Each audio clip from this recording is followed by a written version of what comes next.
You may think this world is calm, but a storm is coming, and the wind has already begun to blow, and I am here to speak not of opinions, but of truth, and the truth will shake the foundations of the earth. For the blood of the saints still cries out from the ground, and their testimony has not died, and among them is Paul, once Saul, a persecutor, a man of violence, a hunter of the faithful, until a light from heaven struck him down on the road to Damascus, and a voice said, "Saul, Saul, why do you persecute me?" And in that moment, the hunter became the hunted, not by men, but by grace. And he who once breathed threats became a man who spoke life, and that life took him to cities, to synagogues, to prisons, to kings, and finally to Rome, where he met the edge of the sword, not with fear, but with faith. For he had said, "I have fought the good fight. I have finished the race. I have kept the faith." And Nero thought he had won, thought that by spilling Paul's blood, he would silence the message. But what Nero did not understand is that when you kill a man who has already died to himself, you do not stop the fire, you spread it. And Paul's voice became louder in death than in life.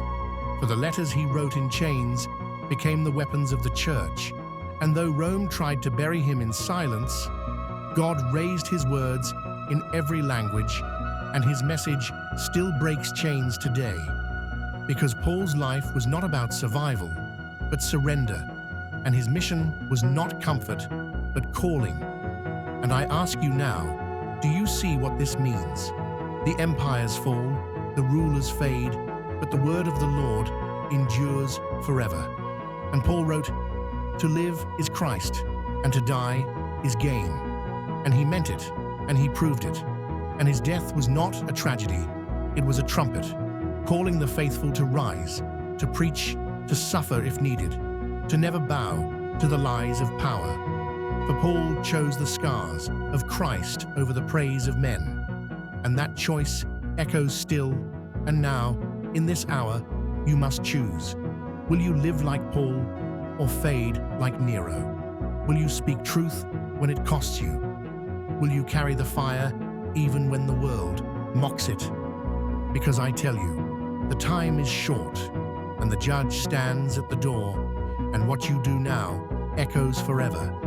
So be not ashamed of the gospel, for it is the power of God for salvation to everyone who believes. And remember, we are surrounded by so great a cloud of witnesses, those who refuse to bow, those who refuse to be silent, those who refuse to give in, and Paul is among them, not as a man who died, but as a man who finished. And now he waits with the crown of righteousness, which the Lord, the righteous judge, will award to him, and not only to him, but also to all who have longed for his appearing. So lift up your eyes, cast off the fear, put on the armor of God, and run your race with endurance, for the day is drawing near.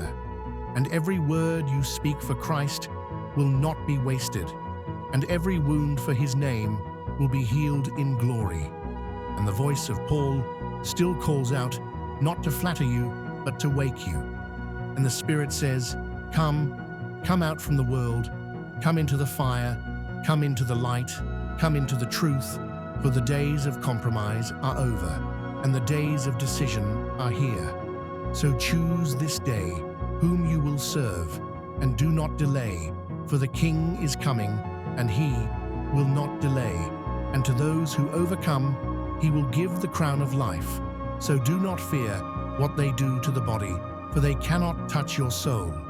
And in the end, when the dust of empires has faded, and the bones of kings have turned to ash, only one kingdom will remain. And Paul gave his life for it. And now I ask you, will you give yours? Will you live for Christ with all your heart? Will you lay down the weight of this world and take up the cross? Because the cross is not the end, it is the beginning. And those who lose their lives for his sake will find them. And the Spirit says again, rise, stand, speak, endure, believe. For the hour is late, the night is almost over, and the dawn is near. And when that trumpet sounds, the dead in Christ will rise, and we who remain will be caught up with them. So do not sleep, do not drift, do not grow cold. For the fire that burned in Paul is meant to burn in you. And what they tried to kill cannot be killed, and what they tried to silence cannot be silenced, and what they tried to bury will rise again. So let the Lion of Judah roar through your life. Let your voice be a sword, your prayers be fire, your heart be holy, and your eyes fixed on Jesus, the author and perfecter of our faith. And when your race is done and your breath is fading, may your soul smile like Paul's did, and may heaven say, "Well done." For this world is not our home, and the time is now to live like citizens of the kingdom.